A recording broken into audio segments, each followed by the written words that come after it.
Я проповедую сегодня вам от Евангелия от Иоанна. Евангелие от Иоанна, 9 глава, первые 4 стихи. И проходя, Иисус, проходя, увидел человека слепого от рождения. Слушайте меня. Иисус увидел человека слепого от рождения. Аллилуйя. И проходя, увидел человека слепого от рождения. Ученики его спросили у него: Рави, кто согрешил, он или родители его, что родился слепым? Иисус отвечал: не согрешил ни он, ни родители его, но это для того, чтобы на нем явилась дела Божия. Аллилуйя. Мы верим, что есть дела Божия в том, чтобы исцелять. Когда Иисус проходил, он видел этого слепого. Он говорит, что здесь слепой, я помолюсь за него, и явится слава Божия. Иисус помолился, и слепой стал зрячим. Здесь написано 4 стих, Иисус говорит: не должно делать дела пославшего меня, пока день. Приходит ночь, когда никто не может делать. Не должно делать дела пославшего меня. Кто из вас знает, что те же самые дела у нас есть сегодня? И что мы должны делать те же самые дела? Дела пославшего Бога – это исцелять больных. Вы слушаете меня? Дела Божья – это исцелить больного, сделать его крепким и здоровым. И Бог здесь, чтобы проявить это его дела. Вы знаете, я читал вам только что, Библия говорит: ибо я послал вас и поставил вас. Бог поставил меня. Он говорит: я поставил вас, чтобы вы имели власть исцелять больных. Я имею власть исцелить вас сегодня. Власть Иисуса. Я имею власть исцелить вас. Я имею власть исцелить вас. Я имею власть исцелить вас сегодня. И вы подниметесь, и вы будете здоровыми. Евангелие от Иоанна, 9 глава, с 1 по 5 стихи. С 1 стиха по 5. От Иоанна 9. Кто помнит о чем семинар? Прорыв, так? И какое слово Бог дал нам, нашей церкви? Год чего? Год процветания. Бог хочет принести процветание в вашей жизни. Аминь. В этом году вы будете иметь больше, чем вы желали иметь в начале года. Я пророчествую вам, что в этом году, если ты ожидал $100, Бог тебе даст $150-200. Если ты молишься за машину, Бог тебе даст не Жигули, он даст тебе импортный. Если ты молишься за квартиру, Бог тебе даст больше, чем ты ожидал лучше. Все, что ты ожидаешь от Бога в этом году, Год процветание, ты получишь больше, чем ты думал. А если ты не получишь тогда, когда ты думаешь, что ты получишь, это потому что Бог твое время, а не Божье время. И это потому что Бог улучшает твое чудо, чтобы ты лучше мог получить. Аминь. Все, у кого болит сердце, я вам уже сказал, положите руки, опять Бог израиль другое сердце сейчас. Именем Иисуса на балконе, положите руки на сердце. Во имя Иисуса будьте здоровое сердце. Аллилуйя. На 1 стиха 9 главы, почитайте. И проходил, увидел человека слепого от рождения. Ученики его спросили у него: Рави, кто согрешил, он или родители его, что родился слепым? Иисус отвечал: не согрешил ни он, ни родители его, но это для того, чтобы на нем явилась дела Божия. Первая часть мы уже видели, что дела Божия явилась через наших братьев и сестер. Это первая часть. Вторая часть для вас, здоровья. 4 стих. Не должно делать дела пославшего меня, пока день. Приходит ночь, когда никто не может делать. Это слово «я не должно делать дела». Это то же самое, что «я должен работать». Аминь. Не должно делать дела, это значит, я должен работать, иначе говоря, в современном языке. Поэтому я проповедую сегодня на теме, я должен работать, вопросительный знак, восклицательный знак. Я должен работать, это говорится о тебе. Напиши себе, я должен работать. Чтобы процветание, которое ты желаешь, могло прийти в твою жизнь сегодня, ты должен работать. Чтобы Бог мог исполнить свою волю в твоей жизни, чтобы этот год процветания стал годом процветания для тебя, для твоей семьи, ты должен работать. Человек, у кого шея болит, Бог исцеляет вас, примите ваше исцеление во имя Иисуса. Бог никогда не воодушевляет лень. Бог никогда не подбодряет лень. Бог никогда не любит лентян даже. Вы слушаете меня? Потому что Бог не Бог лентян. Бог, он не лентян, Бог. Бог, он не безработный Бог. Бог, он не тот Бог, который не любит работать. Иисус говорит, я должен работать. Иисус работает, Бог Отец работает, Дух Святой работает даже сейчас. Аминь.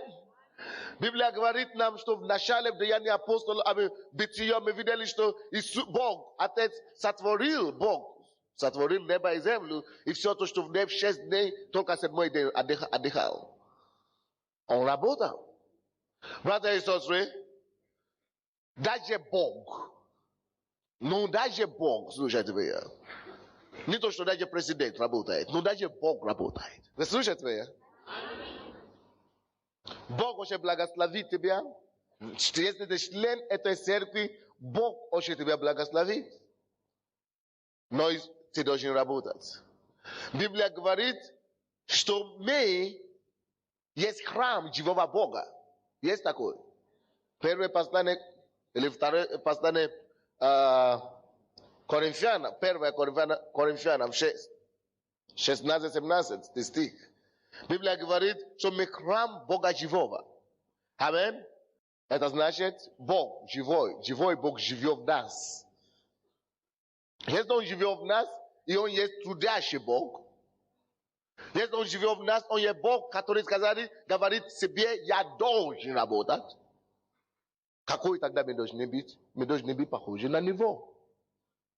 Мы тоже должны, если Он работает в нас, если что-то двигает в тебе толкает постоянно, ты не можешь сидеть, сложа руки. Ты будешь работать. Вы слышите меня? Ты будешь работать. Потому что Бог, который живет в тебе, Бог, который тебя спас, твой Отец есть трудолюбивый Отец. Какой Отец не любит, чтобы его дети были похожи на него? Или какая мама не любит, чтобы дети были похожи? Все родители хотят, чтобы дети были похожи на них. Вы слушаете меня? И Бог хочет, чтобы ты был похож на своего отца. На твоего отца. Бог не конкретно это говорил. Что ты знаешь, есть многие люди, которые не получат это благословение в этом году, а церковь сама будет процветать. Но есть некоторые, которые не получат это процветание, потому что они не хотят работать, не могут работать. Но Бог заинтересован, чтобы ты получил это благословение. Поэтому Он не побуждает тебя говорить о том, что даже Иисус говорит, что я должен работать. Должен – это слово не слово компромисса. Слушайте меня? Это слово не слово может быть я могу работать, когда я хочу, когда я не хочу, я не буду. Или по желанию. Это должен, значит, у меня нет выбора. Если у Иисуса нет альтернативы, чем работать, то у тебя тем более. Ты скажешь, я, конечно, хочу работать. Я жду, когда не приложат вот такой бизнес, сделку крупную. Это я жду, я готов работать, конечно. Так глупость так говорит. Если ты мудрый человек, ты знаешь, что пока ты ждешь чего-то, ты должен пока делать что-то тоже своими руками. Потому что только когда ты будешь верить малым, Бог тебя поставит над большими. Вы слушаете меня? Ты должен быть верным малым сначала. У тебя должно быть что-то малое, то, что Бог должен благословить. Бог говорит, что я размножу плодов труда твоего. Но слушайте меня, пожалуйста, как он размножит плода труда твоего, если у тебя вообще плодов нету? Что он размножит? Откуда? Ноль. Вот, размножи 0 на 1000, если ты хочешь. Сколько получится? Размножи 0 на миллиард. Останется 0. Нулом останется. Естественно, в мире то же самое, как духовно. Амен. Пустоту не может размножать пустоту. 0 не размножается нулем. У Бога есть все тысячи, все миллионы. Он может размножить то, что у тебя есть, на количество. Сотни, которые у него есть, тысячи, которые у него есть. Но если у тебя только Господь, у меня 0, размножи 0. Он, конечно, поставит там и размножит, он даст тебе 1000, размножает твой 0 на 1000. Получается, 1000 с одной стороны, с другой стороны 0. Получается, опять 0. Поэтому Иисус говорит, я должен работать. Должен – это слово обязательства. Вы слушаете меня? Это слово обязательства. Я должен работать. Знаете, почему он должен работать? Потому что он есть сын своего отца. Ибо его отец всегда работает. Давайте посмотрим Евангелие от Иоанна. Почему он сказал, я должен работать. 5 глава, 17 стих. Евангелие от Иоанна 5:17. Посмотрите Евангелие от Иоанна 5:17. Иисус же говорил им, отец мой до ныне делает. Вы знаете, это слово делает не совсем удачно по-русски. Но в оригинале делает, это значит работай. Вы слушаете меня? Отец мой до ныне работает, и я работаю. Отец мой до ныне работает. Делает. Отец мой до ныне работает, и я работаю.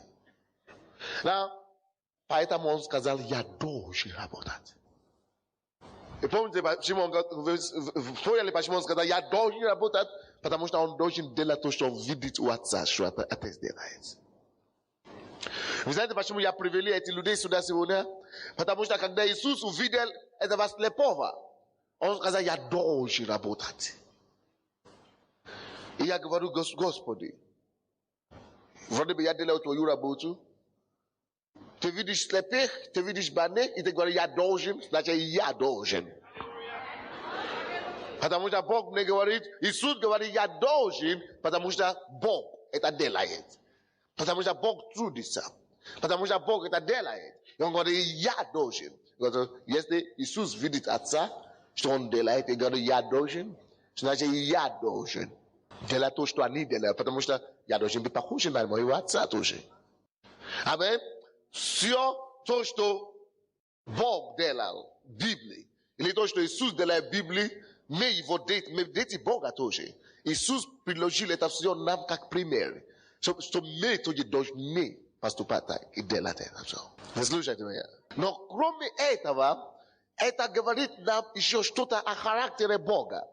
Что Бог, если Он работает до ныне, и поэтому Иисус сказал, и я буду работать. Вы слушаете меня? Это значит их характер, трудолюбивый характер. Женщина, у кого есть проблема с женским органом, Бог исцеляет вас прямо сейчас. У вас пока на такой малой стадии, но прогрессирующий, и Бог прикасается к вам сейчас во имя Иисуса. Характер Божий есть характер труда. Ты должен быть похож на него. Ты должен быть трудяга.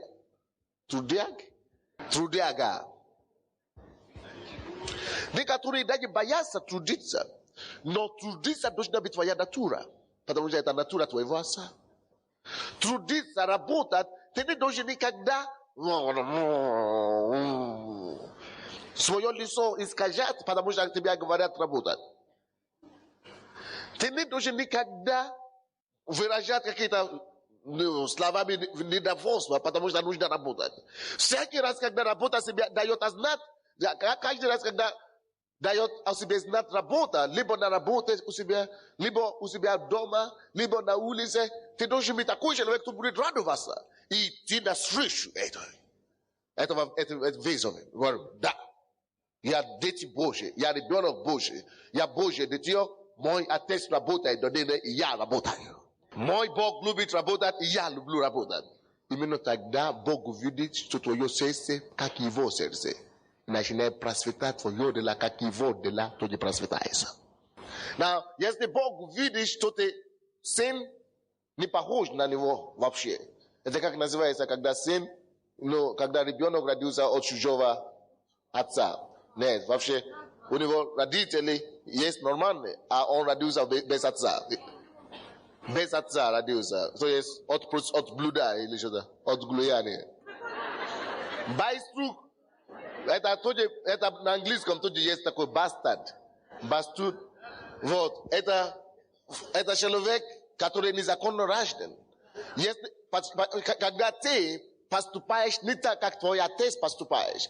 Потому что Бог трудолюбивый Бог. Его характер есть характер труда. Он радуется, когда у него есть труд. Когда Иисус видел этого слепого, ученики начали жаловаться. Говорят, кто согрешил, он или его родители. Они хотят убежать от проблемы. Видите как?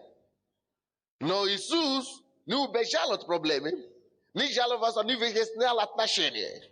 Он просто видел, что тут работа есть. Тут нужно что-то делать. Вот я похож на моего отца, и я должен идти туда. Там, где работа вызывает кого-то, я иду туда делать.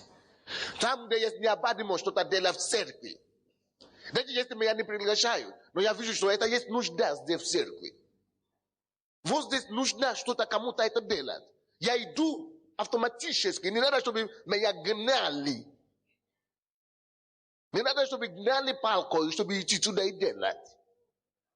Или не надо, чтобы я указал палцу на другого. Вот, ты иди делай. Почему ты не делай? Это твоя обязанность. Тебе платят за это. Ты иди туда делай. Нет, я не дети мира сего. Я не бастуд.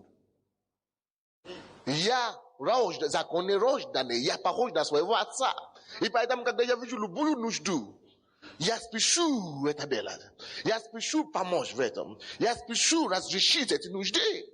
Вот что с кем Иисус был. Ты должен быть таким. Вы слышите меня? Не призваны быть такими. Ибо Отец наш с вами трудится до ныне. И я тружусь. Откройте, пожалуйста, притчи. 24 глава. Притчи. 24. Притчи. 24. 30 стиха по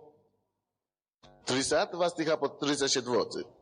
О, я так рад, что наши люди трудятся на Троещине, в Арковском массиве. Сказали, что на Троещине зал 500 мест, а там больше половины была заполнена. Аминь. Слава тебе, Господи. Вот. 24 глава, притчи, 30 по 34. Проходил я мимо поля человека ленивого и мимо виноградника человека скудоумного. И вот все это заросло терном. Поверхность его покрылась крапивою, и каменная ограда его обрушилась. И посмотрел я, и обратил сердце мое. Идите сюда, кто-то может хорошо читать по-русски. И посмотрел я, и обратил сердце мое, и посмотрел, и получил урок. Немного поспешил. Поспешь, немного подремлешь, немного сложив руки, полежишь, и придет, как прохожий, бедность твоя, и нужда твоя, как человек вооруженный. Видите, я сказал, характер Бога – это трудолюбивый человек, Бог. Мы тоже его дети. Я сказал, кто-то побежит сюда, кто может читать по-русски. Я думал, что 10 человек побегут. А все ждут, кто побежит, кто пойдет, кто пойдет, кто пойдет. Все ждут. Видите, вы должны развивать в себе, вы должны развить в себе характер Бога. Толкать себе, не оставаться в советизме, который был. Вы слышите меня? Пока приказ не придет от начальника, мужик не перекрестится.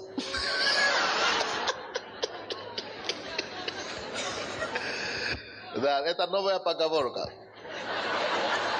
Пока не получи приказ, не делаю ничего. Видишь? Так вот, кто может читать хорошо по-русски? Многие из вас можете читать хорошо. Кто-то пойдет. А почему кто-то это не ты? Hello? Вот о чем Бог хочет искоренять из нашей среды. Вот что Бог хочет уничтожить. Что кто-то другой сделает только не я. Ты должен себя толкать всегда. Это характер Бога такой, быть активным, быть первым. Вы слышите меня? Вы поняли, к чему я склону? Я должен. Да, считай, пожалуйста. Да. Проходил я мимо поля человека ленивого и мимо виноградника человека скудоумного. И вот все это заросло терном, поверхность его покрылась крапивой, и каменная ограда его обрушилась. И посмотрел я, и обратил сердце мое, и посмотрел, и получил урок. Немного поспишь, немного подремлешь, немного сложив руки полежишь, и придет, как прохожий, бедность твоя, и нужда твоя, как человек вооруженный. Вы видите как? Кто-нибудь понял? Ничего, ради, если вы не поняли, я помогу вам понять. Спасибо, братик, спасибо, что ты прибежал. Но вы видели, что мы считали? Разумный человек никогда не будет ленивым человеком. Человек, который имеет ум, человек, который мудрый, он не ленивый. Вы не увидите никакого нигде, ни в какой стране ленивый. Человек, он глупец. Вы не увидите также этого человека, который умный, чтобы он был ленивый. Он всегда что-то будет делать. А ты скажешь, я умный, но не чего мне делать. Это доказательство, что ты не умный, между прочим. Потому что когда ты умный, ты всегда находишь что-то себе делать. Hello. Ты умный человек будет это делать бесплатно. Бесплатно будет делать. Он будет делать что-то, вещи будет делать бесплатно даже. Но он будет делать постоянно. Он будет бежать туда, куда его не посылают. Помогать людей и так далее. Он будет постоянно делать. Хотя ему никто не сказал об этом, его никто не попросил. Но потому что он имеет достаточно ум, он это делает. Посмотрите, пожалуйста, что здесь написано. 30 стиха. Проходил я, это как бы Бог, это слово Божье, так? Это как бы Бог говорит. Проходил я мимо поля человека ленивого, так? Как его узнать? Мимо человека ленивого. И мимо виноградника человека скудоумного. Знаешь, что такое скудоумный? Очень маленький там. Значит, здесь он очень маленький такой. Он скудный. Он бедный здесь.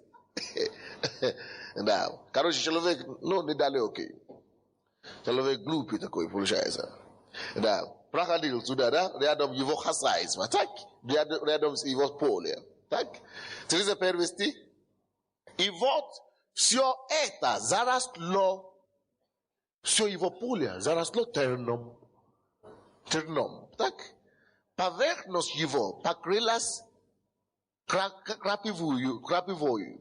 И каменная ограда, даже которая была построена, может быть, даже не его рукой, кем-то была построена эта ограда каменная. И каменная ограда его обрушилась. Представляете, чтобы каменная ограда обрушилась? Каменная. Значит, уже оставили эта ограда, уже устарела, уже загнила, чтобы она обрушилась. Каменная ограда. Значит, он никогда, этот человек ленивый никогда не заботится, не позаботится, значит. Это значит, он вообще никогда не проявлял инициативы. Вот, каменная ограда, это символ того, что у тебя есть натурально, то, что Бог сам вложил уже в тебе.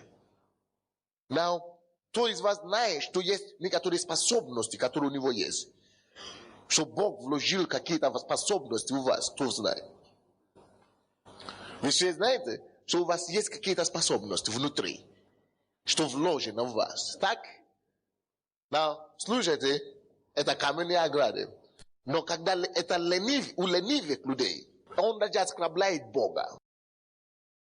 Способности, которые у него есть, что Бог вложил какие-то способности у вас, кто знает? Вы все знаете, что у вас есть какие-то способности внутри, что вложено в вас, так? Now, слушайте, это каменные ограды. Но когда это у ленивых людей, он даже оскорбляет Бога. Вы знаете, каким образом он оскорбляет Бога? Он оскорбляет Бога, что он запустение. Опускает эту каменную ограду. Что даже эта ограда каменная, представляете себе, каменная, дойдет до такого, что даже рушится. Каменная ограда рушится. Потому что человек руки ленивый. Вы слушаете меня? Что это имеется в виду? Через лень вы разрушите все Божьи способности и таланты, которые у вас. Лень разрушит все, что Бог построил в вас. Лень разрушит все способности, все дары, какие Бог из рождения вложил в вас. Лень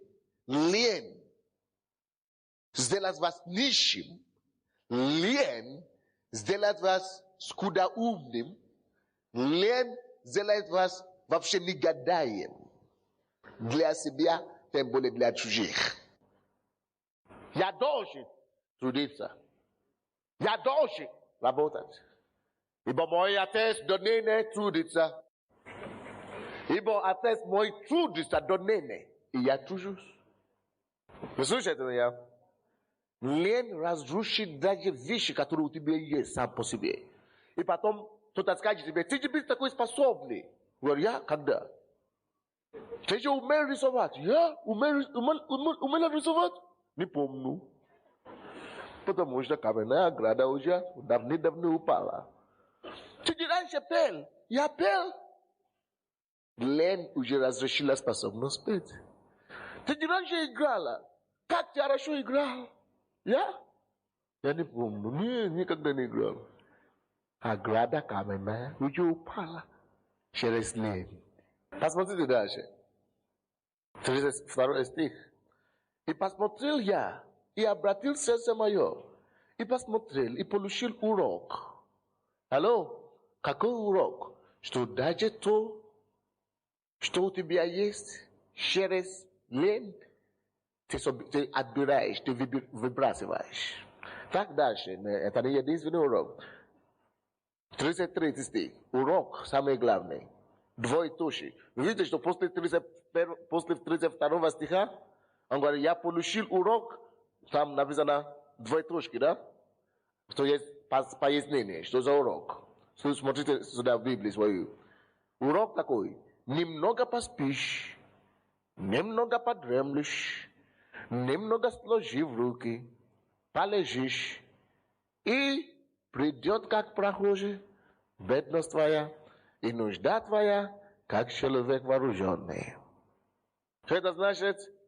Урок, огромный урок. Как узнать ленивого? Немного поспишь, немного подремли. В 4 часа утра Дух Святой тебя будет. Помолись. Это тоже труд. Ты будешь петь сегодня прославление. Вы будете играть сегодня в хоре. Немного посплю, немного подремлю.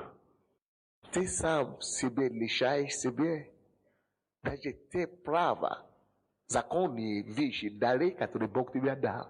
Сам себе лишишь. Чем? Немного посплю, немного подремлю, немного сложу руки. Но этим ты обеднаешь самого себе. И разрушаешь даже те каменные, вроде бы уже железные каменные, никуда не уйдет, но каменные, уже такой железный, что это у меня есть, все знают, что никуда не уйдет. Studente, e eta kamene agrada upa Deus e razões. Plaga daria, nem nonga paslo. Nem nonga padremlo. Nem nonga paslo juruki. Brothers and sisters, paslo shedomeya. Ya nekagda. Ishio ni videl trudavova sheloveka. Emiyo, ya nekagda ishio ni videl prasvetayu sheva sheloveka. Libo eta business miru. Libo eta pastorskoj deятельности, либо это духовных вещах, либо это в интеллектуальных образованиях, либо это правительственных деятельностях. Я никогда не видел человека, который имеет успех, который увиделается, который имеет действительно успех, чтобы он не был трудолюбивым человеком. Нет такого человека, который действительно передовой, является передовой человеком, и который действительно имеет успех. Любой сфере жизни, покажите мне любого человека, кто процветает, кто имеет успех где-то, в любой сфере жизни, я вам покажу трудолюбивого человека. Вообще я вам покажу работоголика. Трудоголик. Вы знаете, что такое трудоголик? Трудоголик или работоголик, как по-русски? Трудоголик. Трудоголик это то же самое, как алкоголик. Но только в другом смысле. Вы знаете, есть такое слово меланхолик. Вы знаете, что такое меланхолик? Такой вал, такой неинтересный. Я, наоборот, слава Богу, такой сангвиник, или как там называется. А? Сангвиник, да. Я уже забивал, что психологию, но ничего. Хороший. Но меланхолик это такой меланхолик такой. Хорошо. Но то же самое из этого слова меланхолик мы находим слово алкоголик, который пьяный постоянно под этим делом постоянно. А трудоголик это человек, который просто не может делать без труда. Алкоголик не может делать без алкоголя, но трудоголик просто не может делать без труда, без работы. Te ia doce bit trudagoliki, varoche veste. Ni bit rabom truda, não posta imet eta, ca svoi priroda. Paka jitem de uspeš nova pastora, ja vam paka ju trudagolika. Paka jitem ne uspeš nova businessmena, ja vam paka ju trudagolika. Paka jitem ne uspeš nova politika, ja vam paka ju trudagolika. Слушайте меня. То есть ты не можешь иметь успех лучше, чем твой вклад у труда, который ты вложишь. Но человек, который немного спишь, немного посплю, немного подремлю, немного сложив руки, немного полежу. Библия говорит, что будет с этим человеком. Братья и сестры, если ты пришел к Богу, приди к Нему на 100%. Я всегда говорю, что если есть член нашей церкви, то молится меньше часа, он вообще не член церкви еще, он просто прихожан. В день. Если ты уже пришел к Богу, приди по-настоящему. А если есть лидер в этой церкви, то молится меньше, чем 2 часов в день. Если я узнаю об этом, я его уволю. Он не будет больше лидером. Но Бог знает об этом, Бог тебя уволит все равно однажды. Вы слышите меня? Потому что, если ты уже пришел к Богу, приди всем своим сердцем, приди всем своим разумом и служи Ему всей своей крепостью. Не одна нога там, одна нога сюда, одна нога в миру, одна нога в церкви. Будь похожим на... Библия говорит, что все то, что найдут твои руки делать, сделай как? Со всем своим сердцем. Все, что твои руки находят делать, делай со всем своим сердцем. И Библия говорит, люди, которые любят спать слишком много, конечно, положено спать 7 часов, но люди, которые имеют успех, вряд ли они даже спят 7 часов в сутки. Но ленивый, он даже спит и больше, чем 7 часов в сутки. Еще и дремлет, еще и сложит руки, еще и немного полежит, а потом ты скажешь ему, что ты делаешь? Я молюсь. Целыми днями молится. Брось. Детская игра. Какой бы ты ни был духовный, ты не можешь быть только дома молиться только. Есть время на молитве, но кроме молитвы ты что не будет делать. Даже хочешь молиться или не нами, и ничего не делай, ничего не увидишь, и не покушаешь тоже. Ничего не будет. Вот пустись молиться 24 часа в сутки, 30 дней в месяц. Ничего не будет. Надо что-то делать, чтобы Бог мог размножить это и благословить. Молитва – это чтобы Бог благословил. Но надо, чтобы Он имел что-то благословить. Алло? Поэтому Библия говорит, ленивый человек придет как прихожий, бедность его. Это не только физическая бедность. Ленивый человек, он будет бедный в душе, он будет бедный в духе, он будет бедный в духовных вещах. Но не все не призваны трудиться так и физически, но есть разные виды труда. Допустим, я не работаю на заводе, но я тружусь, я знаю, что я тружусь. Амин? Вы не работаете тоже на заводе или в фабрике, но вы трудитесь. Библия говорит, что трудящимся в слове. Значит, есть такие люди, которые трудятся в слове. И Бог сам обеспечивает таких людей. Амин? То есть люди, которые трудятся в духовные вещи, помогают людям и так далее. И не получают зарплату за это. Но Бог будет знать, как их задержать. Но не то, что они спят. Не то, что они ложат руки.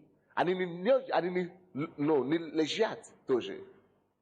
Они трудятся. То есть просто есть разные формы труда. Амин? Вы слушаете меня? Так что, но человек, который именно спит, дремлет и ложит руки, Библия говорит, что его бедность рано или поздно придет. Рано или поздно придет твоя бедность, так? И нужда. Он будет постоянно в нужде. Поэтому, братья и сестры, почему я это говорю? Бог объявил нам, что этот год будет для нас годом процветания. Но Бог не сказал, подскажи им, я не смогу пойти против своего слова. В моем слове я очень так написал, что ленивый человек, его бедность придет рано или поздно. Что ленивый человек, что он постоянно будет в нуждах. Так что, какое бы ни было помазание, которое я дам в церковь, если они будут ленивыми, они будут лишать себя эти благословения. Вы слушаете меня? Но не случайно, что благодаря, даже Бог уже начинает подтверждать это слово, которое Он нам дал. Правда? Что нам предлагает около 200 мест во Францию ехать контракт на 2,5 года. Члены нашей церкви, мужчины, что связано с автоазайством. Или водители, или слесари, или сборщики, или что-то такое. А в Америку где-то от 60 до 100 человек должны ехать в контракт в 5 лет. Мужчины и женщины, неважно, 18 лет. Бог открывает это ухо сейчас. Во имя Иисуса я повелеваю это ухо открыться. Во имя Иисуса положи свою руку на правое ухо. Бог открывает его прямо для вас сейчас. Радуйся. Благодари Господа за твое ухо, которое начнем меня слушать хорошо. Видите, но человек, который не хочет трудиться и не хочет работать, вы слушаете меня? Все возможности будет, но он не сможет воспользоваться. Люди, которые дали слово, Богу слово, когда пастор Генри проповедовал, что они хотят что-то дать Богу, вы уже все записали. Если вы еще не записывали себя, свои, это самое, после служения, пожалуйста, подойдите к книжной ларке. Там есть записывают. Что вы обещали дать Богу, напишите свое имя и фамилию, и напишите то, что вы обещали дать Богу, потому что я буду молиться об этом. Не то, что я надеюсь дать Богу, это должно быть, что у вас уже есть дать Богу. Аминь. А потом вы принесете для Бога. Это тоже есть труд. Аминь. Отец мой делает, и я делаю. Братья и сестры, я люблю вас, но я должен вам говорить эту истину. Бог не сказал. Amen. Это то, что будет мешать вам единственное наслаждать Божьей изобилием в этом году. Потому что Бог поднимет уровень жизни наших людей, так как даже вы не ожидали, братья. Пожалуйста, хоть уборщица работай, но делай что-нибудь, оттуда Бог тебя поднимет на высшую стадию. Аминь. Давайте посмотрим еще одно местописание, прежде чем я закончу. Евангелие от Иоанна. Евангелие от Иоанна 4, 31 глава. Евангелие от Иоанна 4. 4 глава, 31 стиха по 34. Евангелие от Иоанна. Так, 4 глава, 31 по 34.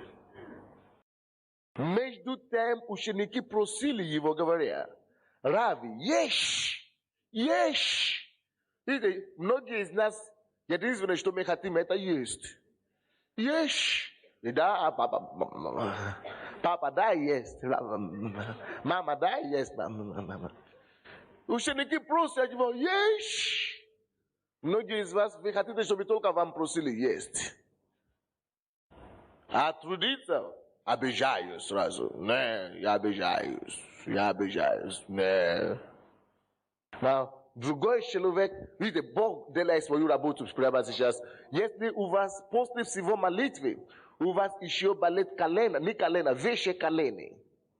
Выше колени левой ноги. Если вы хотите, чтобы я был более специфический.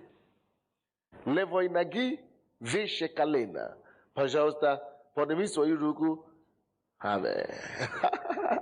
Положите руку там и получите ваше исцеление сейчас. Прямо. Положите руку на больное место, и Бог исцеляет вас. Человек, у кого болит голова, потому что у вас травма в голове была. Травма в голове. Именем Иисуса Христа, поднимите свою руку и положите туда.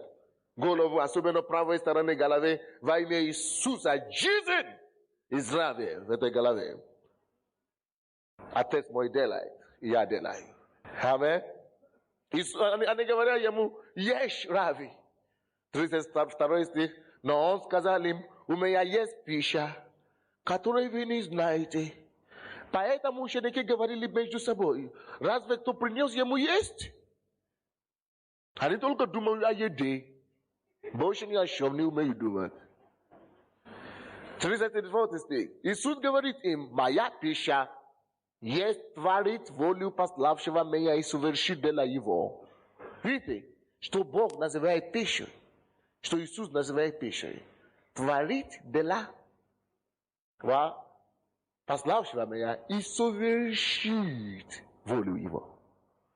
Now, братья и сестры, я знаю, что есть разные виды дела и работы на этом свете. Есть умственная работа, есть трудовой такой коллектив, такой работа, физическая работа. Есть работа для себя, которую ты делаешь для себя сам. Есть работа, которая с партнером, с кем-то, партнерстве. Есть работа государственная работа, вы работаете у кого-то.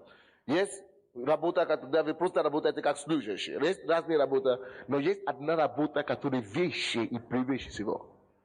Это та работа, которая определил тебя Бог через Его Слово делать. Есть некоторые обязанности, которые мы с вами имеем перед Богом, потому что Он сотворил нас. Может быть, ты не будешь проповедником, может быть, ты не будешь, туда еще там, учителем, но есть что-то, которое ты можешь делать, которое принесет кому-то пользу. Этот человек имеет эту проблему в районе сердца. И вы думаете, что это у вас сердце болит, но я думаю, что Бог мне говорит, что у вас не сердце болит, а легкие. Только левые легкие. Легкие у вас болит. Очень серьезно. Беспокоит. Вы думали, что это сердце? Поднимите свои руки. Господь, именем Иисуса, я арестую это положение. И я повелеваю, чтобы оно изменилось к лучшему. Получите здравие и крепость. Во имя Иисуса. Но есть труд, который определяет Бог. Иисус сказал: я должен. Пища моя есть творить de lá para lá Shiva Maya. Isso vem chavulho. Now, brothers and sisters, слушайте сюда. Если ты работник, если ты работаешь, ты хорошо работаешь, ты можешь использовать твои деньги на любые суммы. Все смотрите на меня сейчас. Что я имею в виду, что есть разные труда. Но только один труд самый полезный. То, что Иисус говорит. Делать волю, пославшего меня, исполнить волю Его. Смотрите сюда. Однажды Иисус сказал одному брату, который умер, и Бог послал его сюда. Он говорит, у тебя было много денег, ты строил дома, ты покупал машины и так далее, но ты не знал, что только те деньги, которые затрачены на Царство Божие, на дела Божьи, сочтены на небе. И слышите меня? Если у тебя есть энергия, сила, ты работаешь и так далее, только та энергия, только те силы, которые потрачены на Бога или на Его дела, или на то, чтобы помочь людям, на Божьи дела здесь, только те силы, те энергии Бог будет считать твою пользу, сокровище небесное. Если у тебя есть денег много, только те деньги, те, которые пошли на дела Божьи, только их Бог считает. Когда в день суда, когда ты будешь с ним встретиться. Поэтому все, что у тебя есть, всегда имеет определенный... Почему Бог ввел десятину, принцип десятину? Потому что, чтобы ты мог хотя бы и всего то, что у тебя есть, из своего времени, из своих денег, из своих энергий, силы, чтобы ты мог иметь какой-то резерв, который идет в небесный банк. Чтобы в день суда тебя не было стыдно. Чтобы ты мог иметь что-то в своем счету, на своей счет, чтобы он мог говорить, что вот, войди в покой Отца твоего. Но есть некоторые из нас, все, что мы делаем, это только для предков, для внуки, для жены, для мужа, только не для Бога. А потом все сгорает. Библия говорит, что все то, что здесь на земле, рано или поздно сгорит. Потому что эта земля пройдет. Когда все сгорит, ты туда пойдешь пустыми руками, Бог скажет, иди в ад. Я тебя никогда не знал. Братья и сестры, если у тебя деньги, определи хорошее количество, чтобы они шли на Божьи дела. У тебя есть энергия. Почему мы говорим, что у каждого должно быть служение в этой церкви?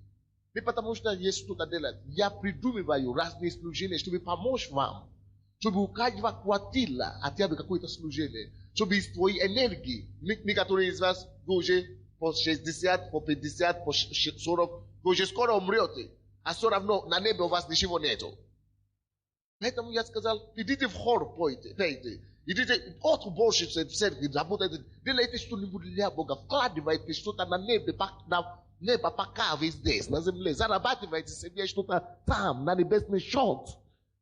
Иисус сказал, где ваше сердце, там ваше сокровище. Он говорит, почему вы накапливаете здесь богатство, здесь на земле, где жар и воры могут прийти, похитить. Но лучше накаплять туда, на небо, где ни вор не придет, ни грабители не придут, но где наоборот. Ты еще придешь и получишь намного больше. Поэтому мы создаем служение. Если у вас нет служения в церкви, вы не имеете служения ни на домашней группе, ни в районе, ни в церкви, поднимите свои руки. Не так печально вам. Хотя бы молитвенную группу пойти молиться. Это тяжело? Туда расставлять цветы. Разве это тяжело? Используйте, что у вас есть для Бога. Вложите себе для неба. Не только ради себя принимайте все. Отец мой, до ныне трудится, до ныне работает, я чужу. Говоришь ли ты то же самое в своем духе? Поступаешь ли ты соответственно? Тогда мы попадем перед ним на небо. И мы станем на очереди. И мы станем перед судилищем Христовым, день суда. То он скажет тебе, иди от меня, я тебя не знаю, или добро пожаловать, верный раб мой, войди в покой Отца твоего. Не просто жалко, но я молюсь, то в этом году все изменится к лучшему. И ваше процветание придет, не ваша бедность. Ваше продвижение вперед придет, не ваша нужда. Во имя Иисуса Христа. Давайте станем. Подними свои руки. Подними свои руки. Открой свое сердце и говори: Господь, я благодарю Тебя за Твое Слово. Я благодарю Тебя, что Твое Слово живо и действенно. Господь, я хочу трудиться для Бога, для общества, для себя, для своей семьи. Я хочу иметь работу, чтобы Ты мог благословил меня, Господь. Я хочу сказать, как Иисус, что я должен работать. Я должен работать. Я должен работать. Я должен иметь труд. Тогда Твое процветание придет. Тогда благополучие придет. Давайте поговорим с Богом. Помоги мне, Господь. Дай мне работу, что делать. Дай мне работу в церкви. Дай мне работу на улице, в обществе. Дай мне какое-то дело в городе. Дай мне работу в доме. Поговорите с Богом о себе. Поговорите с Богом, братья. Давайте поговорим с Богом.